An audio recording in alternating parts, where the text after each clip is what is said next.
What's good with y'all young boys? Dallas Gamer back in the building, and couple pointers before I get real quick into this video. About to react to Cultaholics. What happened at Forbidden Door, right? That's one. Two, I do want to start hitting more pro wrestling on this channel. I love pro wrestling, right? I'll be forever a pro wrestling fan, right? WWE, AEW, New Japan, Noah, ROH, I'm talking about everything. CMLL, you know what I'm saying?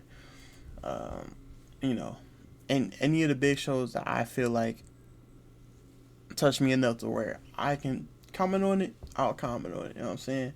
I'm not going to, talk about everything that happens, right? You know, what happens on Raw and SmackDown or NXT or something, right? I'll comment on the big things for now on this channel. Speaking of which, Forbidden Door, right? I like the pay-per-view.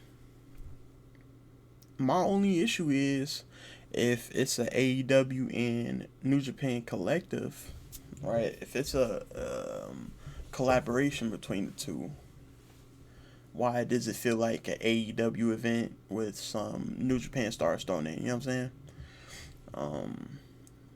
I think, the past few years, all the other Forbidden Doors felt like a Forbidden Door, you know what I'm saying? Like, it was, it really was AEW versus New Japan, you know what I'm saying? I thought, this year, I didn't see MLL and Stardom like they have been since,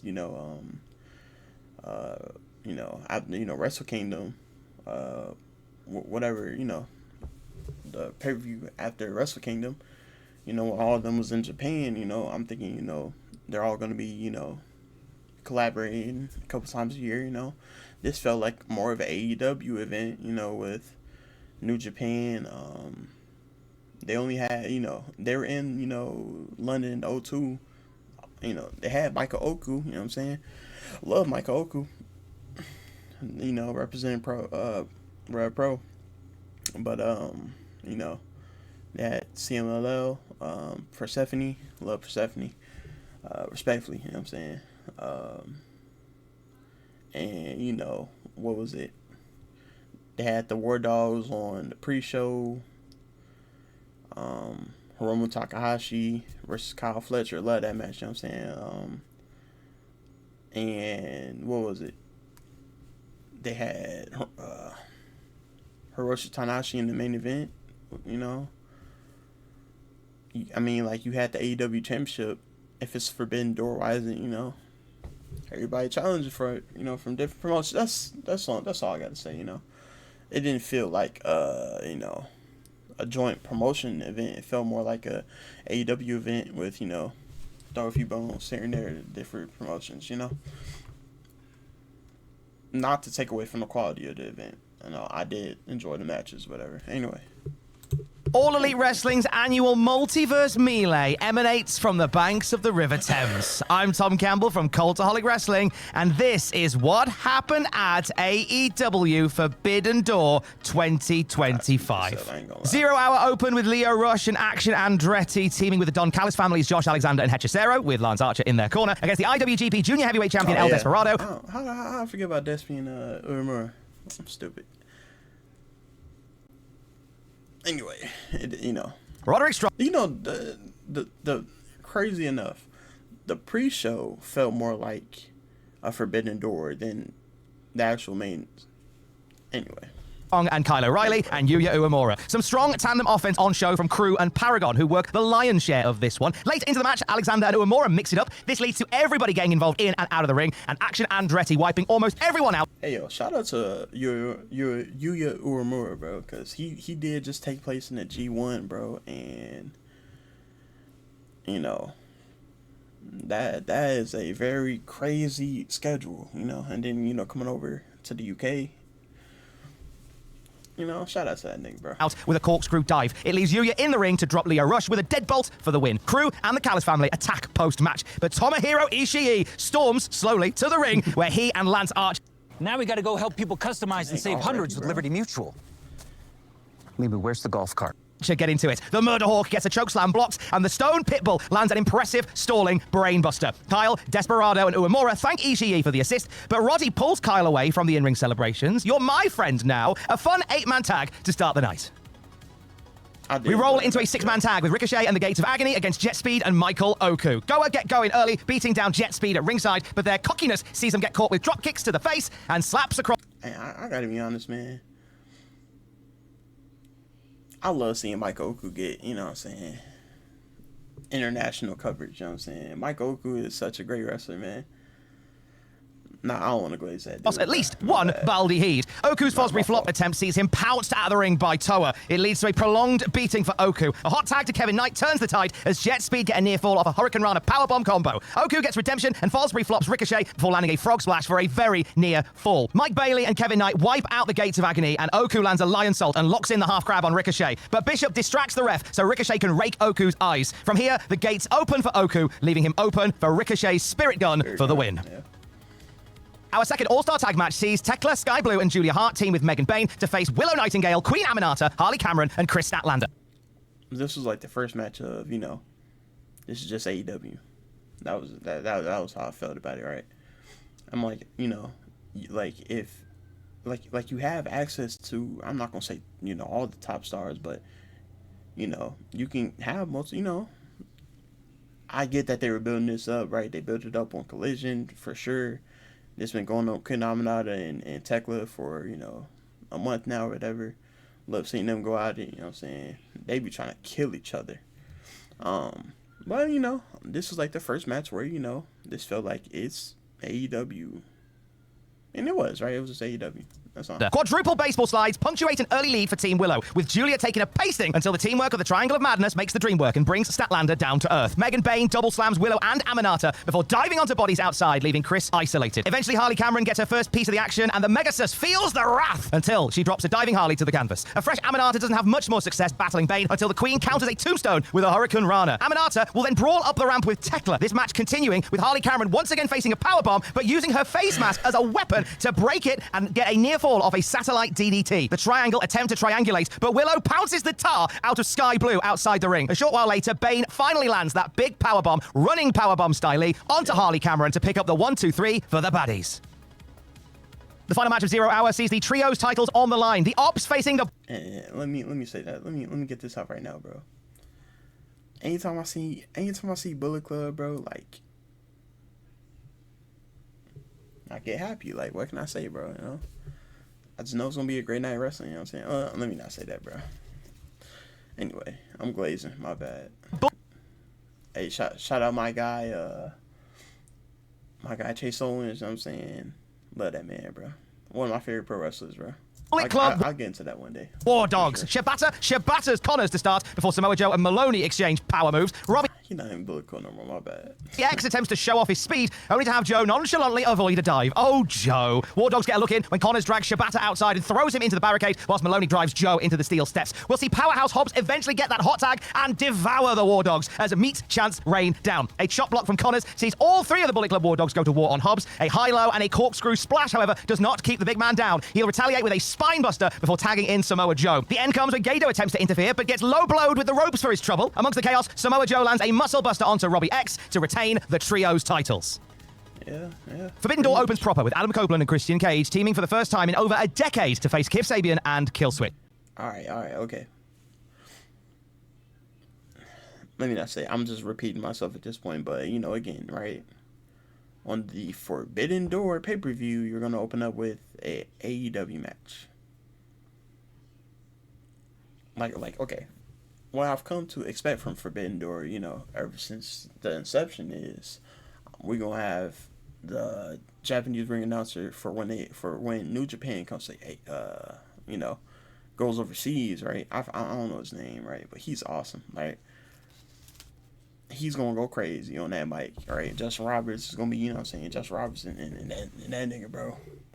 And, you know, that's how I expected it to open, right?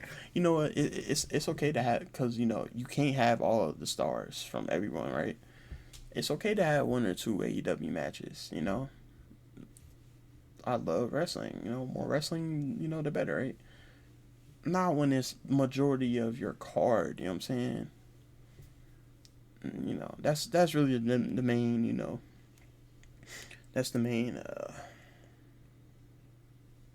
You know, that's the main criticism I have for Forbidden Door. That's about it. Cope and Cage start strong on Kip, hitting a double team inverted DDT before Kip tags Cage's former muscle, Kill Switch. Cage looks like he's about to mix it up with Kill Switch, but suddenly decides to tag Cope instead. Let him deal with the big angry dinosaur. Switch roughs up Cope until Cope lands a baseball slide. Mama Wayne then gets in Cope's face, which is a ploy for a Kip Sabian sneak attack, which Copeland moves out of the way of, and Kip goes crashing into Kill Switch. However, Kill Switch catches him and power bombs Kip into Copeland. And from here, we see there's a bit of a communication issue between Kip Sabian and Kill Switch. However, they stay in control of the match regardless. Kip was thrown into Copeland by Kill Switch at one point, and Kip demanded a tag from Kill Switch, which he gave so hard, it seemed to bust Kip Sabian open. I don't know what happened there. Mama Wayne prevents Cope from tagging Cage as Kill Switch and Kip attempt a tower superplex onto Copeland, but Copeland turns it round and ends up spearing Kip off of Kill Switch's shoulders. Eventually, Christian gets the hot tag and reluctantly locks up with Kill Switch. He starts to gain some offense, and at one point he's standing tall, literally and figuratively, on both Kill Switch and Kip Sabian. Cope and Cage briefly keep the big lad on the ground with a double educator, but Sabian, who made a sneaky tag just before, gets a roll-up and a 2.99 recurring on Cage. Kill Switch goes to chokeslam Cage from the apron, but here's Copeland to spear Kill Switch through the ropes instead. In the ring, Kip goes for the unprettier, only to fall victim to some new Cope and Cage tandem offense. A flapjack from Cage into a spear from Copeland. It's super effective, and Kip goes down for the 3. Cope and Cage stand tall as the crowd chant, "Hey Christian, hoo-ha, I want to know, oh, if you'll be my dad." When they calm down, we see a handshake and a reluctant hug. Cope and Cage, the boys are back in.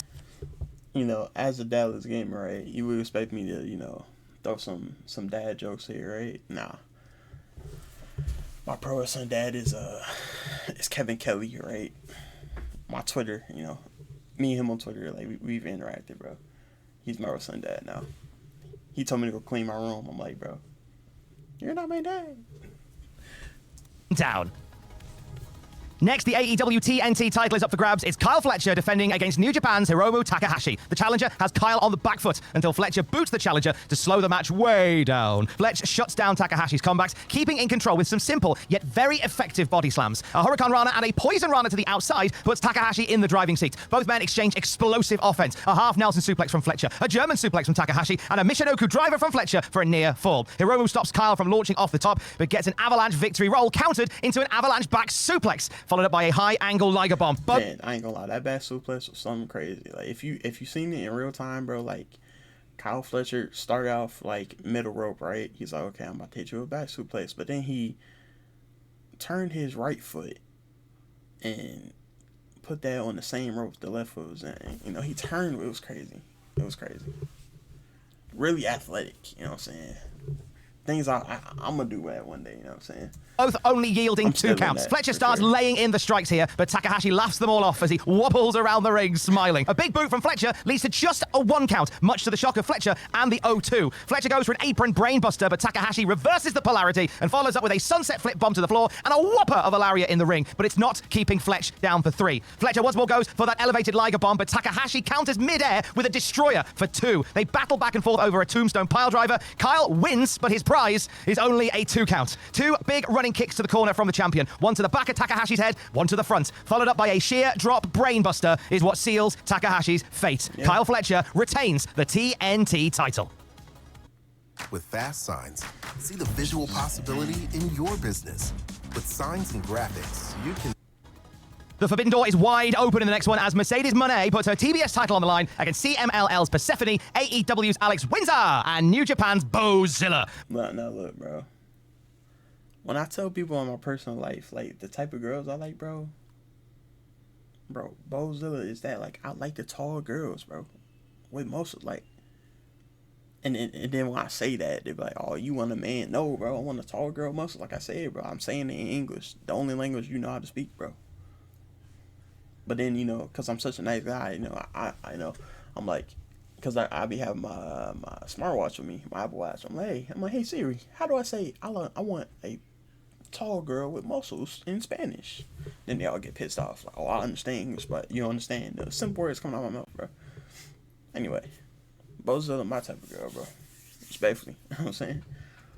Moné has I seen her, I said, oh, know what I'm saying? Parade of beef eaters, holding all her various titles as she comes to the ring. Amongst them are TK Cooper and Chuck Mambo. Hi, friends. I didn't know you were booked. Bozilla looks dominant, gorilla pressing Monet over the top and into the other competitors before dropping Persephone and driving Windsor into Mercedes. Bo takes herself out when she charges into the corner, and Windsor and Mercedes move out of the way, making this a three-way dance very briefly. But Bo bursts back into the match and double backdrops Persephone. By the way, this was really her match, bro. Like, this was really, it was really Bozilla and then everybody else, bro.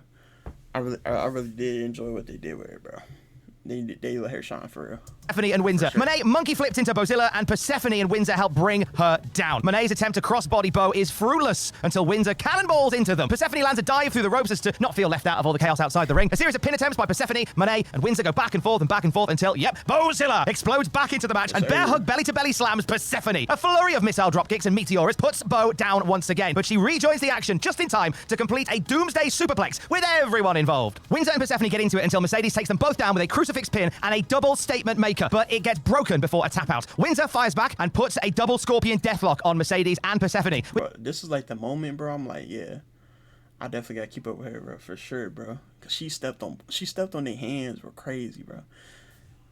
I'm like, man, that's really evil. Like, why would you do that, bro? Like, they over there suffering, bro. With Bozilla reappearing to stop both of them from tapping out by simply standing on their hands. That'll do. Persephone puts Windsor down with a spear before Bozilla chokeslams Windsor and drops them both with a goddamn moonsault, broken up by Monet. A powerbomb by Bozilla gets turned into a reverse Hurricane Rana by Monet, but a power-up by Windsor gets shut down with a German suplex by Bo. Persephone seizes a moment to attack Bozilla from behind, landing an awesome running Razor's Edge. Windsor follows up, taking down Persephone and locking in the Scorpion Deathlock once more, but here's Monet to break it up with a code breaker. Persephone goes for the Razor's Edge once more onto Mercedes Monet, but Monet counters with a pinning combo to get a tight 3 count to retain the championship. Persephone screams in frustration as Monet sits on the ramp, looking very aware that she has snatched victory from the jaws of defeat and a very intense Bozilla. Next is the Battle of Britain for the IWGP. Bro, I'll be so on. All right, okay. I got comments on this match, right? So, what was it? Was that last Forbidden Door? Whenever, right? When the battle, the Casino Gauntlet, when Nigel first made his return, right, coming in number 3. I'm like, I never got to see Nigel in his prime, right? And every time I think of Nigel McGuinness now, it's so crazy, like, cause I mean, as a kid, like, I thought, wrestling was just WWE, you know what I'm saying? But and for some reason, bro, like, I always hated Raw and I love SmackDown and ECW back in the day, right? But so, seeing Desmond Wolfe get the response he gets, bro, is so ridiculous, right? Me as a grown man now, I do understand, right? We are to respect Nigel McGuinness. The whole world of wrestling is to not respect Nigel McGuinness, right? Nigel McGuinness is, how can I say this?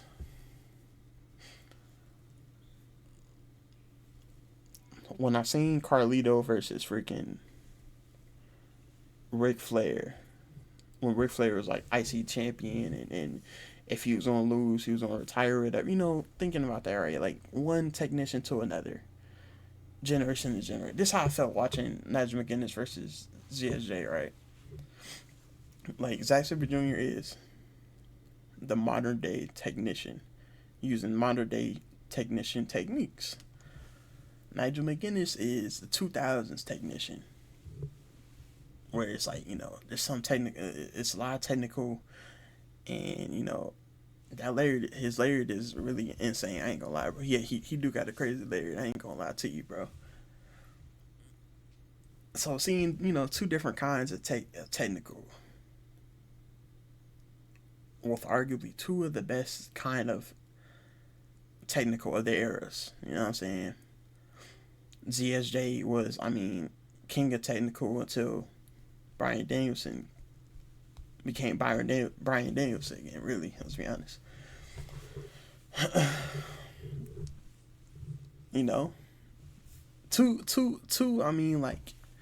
Anyway, what I'm trying to say, right? Like, they were for sure the best Britain can offer, you know what I'm saying?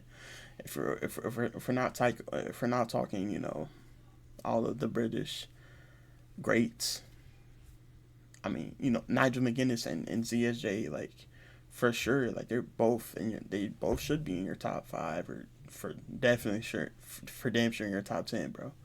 Even if you want to throw old names in there, they're for sure in your top 10 of like British professional wrestlers. You know, forget technical, bro, because Zack Sabre Jr., bro, I'll be honest, bro. Zack Sabre Jr. is my favorite wrestler. Has been one of my favorite wrestlers for years now, right? So you know, always seeing him. Anyway, Championship. I'm over here just glazing, bro. My bad. Zack Sabre Jr. versus Nigel McGuinness with Daniel Garcia as his towel man in the corner. Nigel got ready for this match by playing chess with World of Sport legend Johnny Saint, which is how true champions prepare. This, as you would expect, is solid techers. Man, I seen that, and I'm like, I seen the vignette going on. I'm like, man, I really wish that, you know, that my pro wrestling palette was more than just WWE for my whole life. You know what I'm saying? I feel like, okay, let me, no, not right now. From the off, very evenly fought until Nigel breaks. Okay, I can say it, right? Okay, so in 2016, I found out about Ring of Honor. So I was watching Ring of Honor a lot, right? When Cody came back, or when Cody was in the Indies going crazy. Cody No Rhodes. Seeing, you know, realizing, you know, Jay Lethal went from, you know, okay, I got to recant a statement, right? I grew up with TNA and WWE. I don't know why I didn't include TNA. So seeing Jay Lethal and realizing that he was actually the franchise of Ring of Honor, and I'm like realizing how, you know, how much history is in Ring of Honor at the time. And I'm always hearing Nigel McGuinness, like, you know, Nigel McGuinness, you know, is always thrown as like one of the ROH greats, right? Always, you know, always his name is always thrown around as one of our ROH greats. And I'm like, you know. And then, you know, AEW starting, he's, you know, well, no, I think he was for sure in WWE doing commentary. And then, you know, AEW and stuff, you know. Now I get to see him, you know what I'm saying? Now I understand what people seen him, you know, somewhat back in the day, right? Because, of course, he lost a step. I'm assuming he was like, you know, levels above what he is now, you know. And seeing him now, you know, it's crazy, you know. That's all. Away with some joint manipulation. Nigel flips the bird to Zack and then flips the switch, taking over with some technicals of his own. However, Sabre Jr. is able to kick Nigel's arm and twist his head to get back into it. Nigel tries for an elbow drop when he gets an opening, but Zack moves, and this comeback is shut down completely. A quick spin out from a headlock gives McGuinness an opportunity, as does a well-placed kick to the back in the corner. Nigel is locked in. He plays to the crowd and catches Sabre Jr. sneaking up on him, only to... By the way, bro, Daniel Garcia is definitely turning heel, right? Like, they're for sure making him heel, right? Because the way he was acting in this match is insane, bro. Drop him with a clothesline. Lovely. Nigel attempts to put Zack in the Tower of London, but it's countered, and Nigel's attempt at a Les Kellet lariat gets turned into an armbar by the reigning champ. The referee admonishes Daniel Garcia at this point for grabbing the ropes at ringside. Regardless, Nigel is able to break the hold. Nigel looks spent as he gets up, but he guts it out as the two unload with European uppercuts. This exchange leaves Zack Sabre Jr.'s nose bloodied. We see a pinning combo, and ultimately Nigel landing the Les Kellet lariat, but only getting a 2. A ripcord lariat by the challenger also only yields 2. A modified surfboard stretch and a triangle choke keep the challenger in control. Nigel looks to take Zack up top, but Zack... Unleash the power of precision with this the why I don't watch hours Coach wood Holly. demon Y'all ultimate ridiculous, polished dude. finished I'm blade. be turns it into an over-the-rope armbar before getting in Daniel Like Garcia's face at ringside. freaking Zack goes back up, only to get smashed with the Tower of London. But Zack gets his foot on the ropes. It's only a 2 count. Both men jockey for pins back and forth, but Zack rolls Nigel up and buries it just too deep for Nigel to kick out of, leading to the 3 and a successful title defense for Zack Sabre Jr. Nigel is devastated, having come so close, but Zack gives Nigel all the respect, and the two shake hands. Zack even bows to Nigel McGuinness here. Ringside, Daniel Garcia looks visibly upset. When he gets into the ring, he aggressively hugs Nigel McGuinness. It was a well-fought battle for Nige. Tony Schiavone congratulates the fans on setting the wrestling attendance record at the O2 before we go backstage where Queen Aminata and Tekla are still fighting from 0 hour. They brawl towards the ramp where we see the Triangle of Madness make it a 3-on-1 on Queen Aminata. This leads to the return of Jamie Hayter. She's been out of action for some time in AEW. She charges and helps to send the Triangle packing. A big pop for the return of the UK's Jamie Hayter. The AEW World Tag Team titles up for grabs. The Hurt Syndicate defend against both FT. I seen this match. I'm like, you could throw, you know, a New Japan team here, or a CMLL team here. You know, this is why I really started feeling. I'm like, okay, this is really just an AEW event. Although I do love seeing Bobby Lashley and Shelton Benjamin just going crazy. And I mean, Bro Dito now, you know what I'm saying? Shout out Bro Dito, my champs. You know, 7-star FTR, bro. They'll forever be. They're for sure like top. They're like, you know, they're like top 3 like tag teams all the time, right? For sure, their generation, right?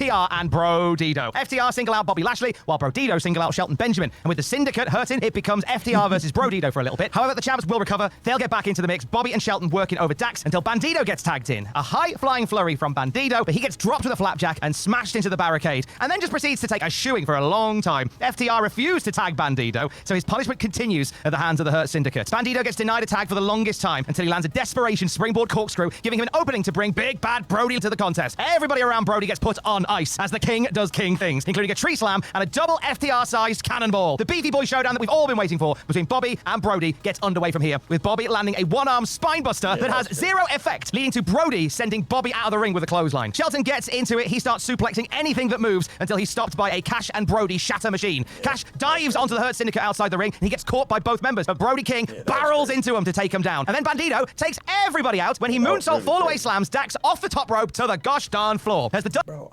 I'll be so honest, man. Why, every time I see Bandito do that, bro, it's like I'm like praying he doesn't fall on his neck, bro. Like it looks like he's going to like it looks like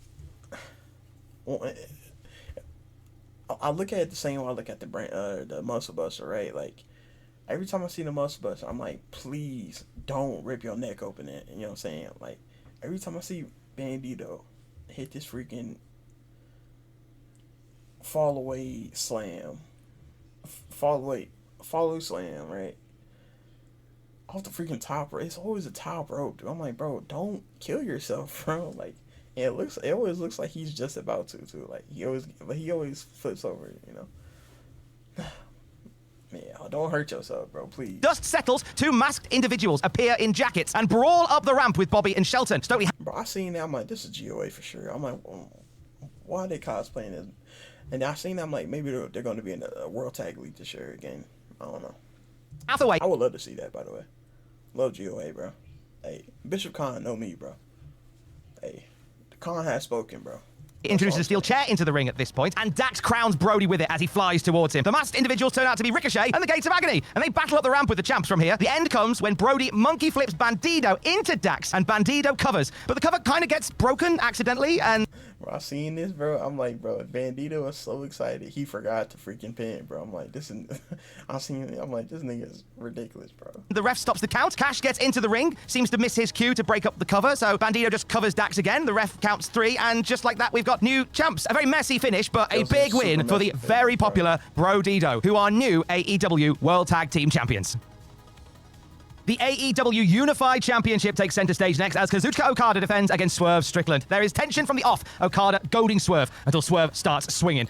Bro, I felt that from the beginning of the match. I'm like, it's only gonna take one Rainmaker to knock off Swerve, and I'm like, that's really gonna be, you know, a shame, you know.